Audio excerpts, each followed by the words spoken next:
Marie-Paul Adjé. C'est mode, beauté. Merci infiniment à tous. Alors, on a beaucoup parlé de mode. Aujourd'hui, j'ai décidé de parler de beauté. Et j'ai choisi donc de parler d'un produit de maquillage. Et ce n'est pas la régie qui dira le contraire, avec cette petite musique.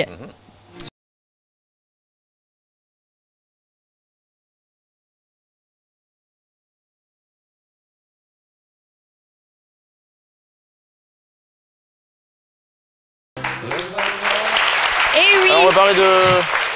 Tout à fait. On va parler aujourd'hui donc du eyeliner. Toutes les femmes l'ont dans leur trousse, mais quelle est son histoire?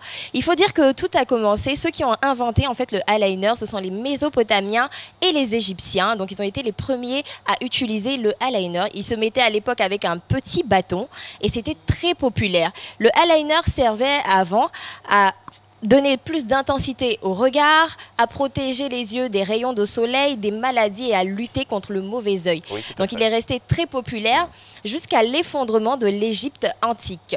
Le eyeliner va donc après refaire son entrée, revenir à la mode en 1920 avec la découverte du pharaon. Donc de la tombe du pharaon Toutankhamon. J'espère que je dis bien. Et donc, il y a ceux qui disent Toutankhamon, mais bon, enfin... Toutankhamon, voilà, ou bien Toutankhamon. On sait de qui me parle. Merci beaucoup Jean-Michel.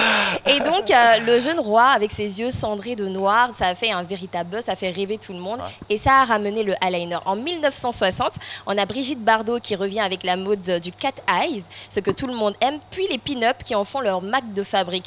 Et jusqu'aujourd'hui, nous l'avons toutes adoptées. C'était essentiel donc de revenir sur cette petite histoire. J'espère que ça vous a plu. Ou sinon, on se retrouve mercredi. Jean-Michel, vous avez quelque chose à dire? Oui, moi, j'ai une petite question.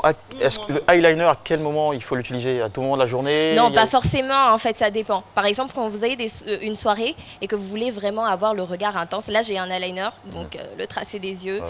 Quand tu veux séduire, bon, enfin bref. Ou te séduire, tout simplement. Quand on a déjà de grands yeux, est-ce qu'on a besoin d'un eyeliner? Oui, bien sûr. Ça, encore, ouais, justement. Ouais, moi, je sais pas, je pose des questions. Non, mais vous faites bien de poser la question parce que quand on va au marché des Sigos, au marché des belles villes à Trévis, il y a des yeux qu'on va déposer là. Mais attends, c'est des peintres aujourd'hui, c'est les yeux même pas c'est la peinture. Donc, voilà, c'est. En fait, le eyeliner, aujourd'hui, il existe en gel, en crème et j'en passe, mais il faut vraiment faire un tracé très fin pour donner un plus beau résultat, comme vous pouvez le voir justement sur les différentes images qui défilent. Et donc, c'était, comme je le disais, essentiel d'en parler, de connaître l'histoire autour. Ou sinon, on se retrouve mercredi prochain pour plus d'informations, mode et beauté. Merci beaucoup, Marie-Paul Adjé. Ça va, vous avez repris les talons? Ok, hein? Il n'y a plus de douleur, tout? Non, ça va, je vais bien. Les talons aiguilles, c'est un métier, il faut...